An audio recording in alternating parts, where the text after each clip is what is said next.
கண்ணியமிக்க அல்லாஹுவின் நல்லடியார்களே, ரசூலுல்லாஹி ஸல்லல்லாஹு அலைஹி வஸல்லம்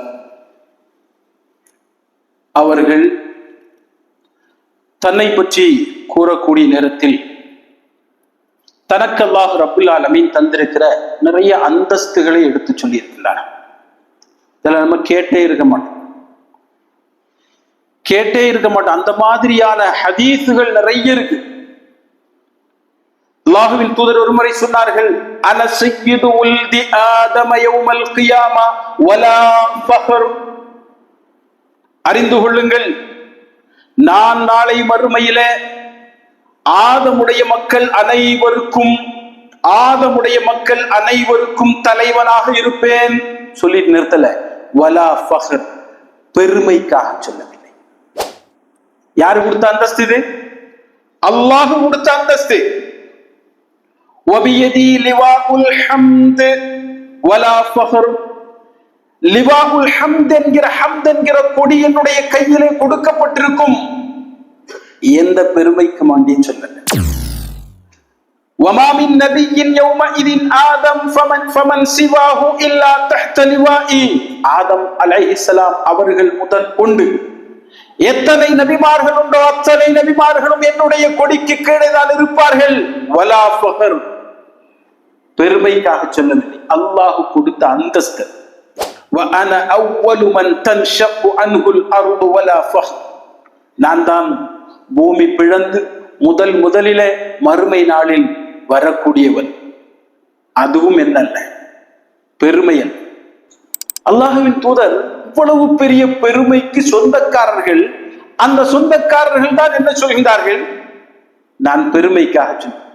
அப்படிப்பட்ட ரசூல் இதை ஏற்றுக்கொள்வார்களா? பாருங்கள், அந்த கஃபாருல் ஹதாயா வத்துனூபல் முபிகாதி அந்த சத்தாருல் மசாவி வமுகீலல் அஸராத்தி.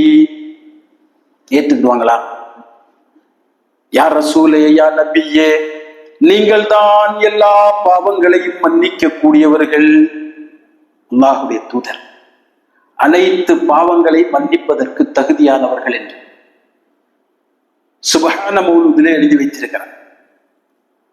மோபிகாத் என்று சொல்லக்கூடிய மிக பெரும் பாவங்கள் இருக்கிறதே, ஷிர்கானாலும் சிஹ்ரானாலும் இவைகளை எல்லாம் செய்யக்கூடிய, வட்டி வாங்கக்கூடிய, படையிலிருந்து திரும்பி ஓடக்கூடிய, நல்ல பெண்களை குறை சொல்லக்கூடிய இப்பேற்பட்ட நபிகள் நாயகம் ஸல்லல்லாஹு அலைஹி வஸல்லம் அவர்கள் எண்ணி தந்த அந்த 7 மகா பாவங்கள் இருக்கிறதே, அதையும் நீங்கள் தான் மன்னிப்பீர்கள்.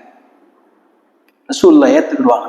ஒரு சில விஷயங்களை சொல்லியே பெருமைக்கு சொல்லல, அல்லாஹ் தந்ததுப்பா அப்படின்னு சொல்லிட்டு ரொம்ப விநீதமா, ரொம்ப தாழ்மையா சொல்லக்கூடிய நபிகள் நாயகம் ஸல்லல்லாஹு அலைஹி வஸல்லம் அவர்களை பார்த்து நீங்கள் தான் பெரும் பாவங்களை கூட மன்னிப்பவர் என்று சொன்னால் ஏத்துக்கிடுவாங்களா ரசூலுல்லாஹ்? இவங்களை நாளைக்கு மறுமையில ஏத்துக்கிடுவாங்களா இவங்களை? அல்லாஹ்வுடைய பண்பு, வல்லதீன இதா ஃபஅலு ஃபாஹிஷத்தன் أو ظلموا أنفسهم ذكروا الله فاستغفروا لذنوبهم ومن يغفر الذنوب إلا الله. நல்லடியார்களை பற்றி அல்லாஹ் ரப்புல் ஆலமீன் சொல்லும் போது சொல்கிறார், அவர்கள் எப்பேற்பட்டவர்கள் என்று சொன்னால், தாங்கள் ஏதாவது ஒரு தவற்றை செய்துவிட்டால் உடனடியாக அதற்காக வேண்டி மன்னிப்பு தேடி அந்த தவறிலிருந்து திரும்பி அல்லாஹ்விடத்திலே பாவ மன்னிப்பு கேட்டு அவர்கள் திரும்பி விடுவார்கள். அல்லாஹுவை தவிர பாவங்களை மன்னிக்க கூடியவன் யாராவது உண்டா? இவங்க சொல்றாங்க அல்லாஹ்வுடைய தூதர் மன்னிப்பாங்க. கொடுத்திருக்கான் அல்லாஹ். சின்ன விஷயங்களை சொல்லிவிட்டு ரசூல் சொன்னார்கள், இது பெருமைக்காக சொல்லவில்லை, அல்லாஹ் தந்த அந்தஸ்து என்று. அதையே நீங்கள் என்ன செய்யக்கூடாது? திரும்ப என் மீது சொல்லக்கூடாது. இதை எப்படி சொல்ல? இப்ப நிறைய விஷயம் இருக்கப்போ இந்த மாதிரியான இணை வைப்பினுடைய கொடூரமான வசனங்களை கொண்டவைகளைத்தான் அல்லாஹுவை மட்டுமே அழைக்க வேண்டும், வேறு யாரையும் அழைக்க கூடாதவனுடன்.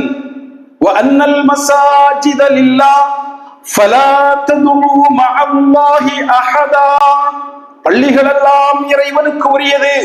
அந்த பள்ளிகளில் அவனை தவிர்த்து அல்லது அவனுடன் வேறு யாரையும் நீங்கள் அழைக்க கூடாது என்று சொன்ன அந்த வசனத்துக்கு எதிராக இறை தூதர் முஹம்மது நபி ஸல்லல்லாஹு அலைஹி வஸல்லம் அவர்கள் முதற்கொண்டு யாரையெல்லாம் வலியுகள் என்று நினைக்கின்றார்களோ அவர்களை எல்லாம் அழைத்து பிரார்த்திக்க கூடிய ஒரு சமுதாயம் சொல்கிறது, நாங்கள் நபியை நேசிக்கிறோம் என்று. நபிக்கு எதிராக நடந்துவிட்டு நபியை நேசிக்கிறோம் என்று சொல்லக்கூடிய கோமாளிகள். இதனால் தான் என்ன சொல்கிறோம், இது எதிர்க்கப்பட வேண்டும். மீண்டும் மீண்டும் ஏன் திரும்ப ஃபதக்கிர் ஃபஇன்ன ذிக்ரா தன்ஃபஉல் முஃமினீன், நீங்கள் நினைவுபடுத்தி கொண்டே இருங்கள். ஏனென்றால் முஃமின்களுக்கு அது பலன் தரும். அந்த முஃமின்கள் திரும்ப அதன் பக்கம் சென்று விடக்கூடாது, திரும்ப அந்த மாதிரியான விஷயங்களை செய்யக்கூடாது. இதெல்லாம் சாதாரணம் தானே என்று சொல்லி தட்டி கழிக்க வேண்டிய விஷயம் அல்ல இது. அல்லாஹ்வின் தூதருக்கு எதிராக செயல்படுவது என்பது, இறை தூதருக்கு எதிராக செயல்படுவது என்பது கண்டிப்பாக நாளை மறுமையிலே நம்மை கொண்டு மிகப்பெரிய ஒரு சங்கடமான கட்டத்தில் நிறுத்திவிடும். நாளை மறுமையில் அல்லாஹ்வுடைய தூதர் ஸல்லல்லாஹு அலைஹி வஸல்லம் ஹவுதுல் கௌசர் என்கிற அந்த தடாகத்தின் அருகில் இருந்து கொண்டு ஒவ்வொருத்தருக்காக தண்ணீர் கொடுப்பார்கள். அந்த தண்ணீரை பெற்றுக்கொண்டு குடித்து விட்டால் அதற்கு பின்னால் தாகமே ஏற்படாது. அப்பேற்பட்ட நேரத்தில் வரக்கூடிய ஒரு கூட்டம், அவர்களிடத்திலிருந்து மலாயிக்கத்துகள் அவர்களை மறைப்பார்கள். என்னுடைய உம்மத்து என்று சொல்லும் போது நபிகள் நாயகம் ஸல்லல்லாஹு அலைஹி வஸல்லம் அவர்களே சொல்லப்படும், யா ரசூலுல்லாஹ், உங்களுக்கு பின்னால் உங்கள் மார்க்கத்தில் என்னென்னவெல்லாம் இவர்கள் புதியதாக உண்டாக்கினார்கள் என்பது உங்களுக்கு தெரியாது என்று சொன்னவுடன் ஃபசுஹுகன் சுஹுகா லிமன் பத்தல பஅதி, நாசமா போனவர்களே தூர போங்க, நாசமா போனவர்களே என்னை விட்டு அகன்று விடுங்கள், எனக்கு பின்னால் என் மார்க்கத்தை களங்கப்படுத்தியவர்களே உங்களுக்கு நாசம் என்று சொல்லி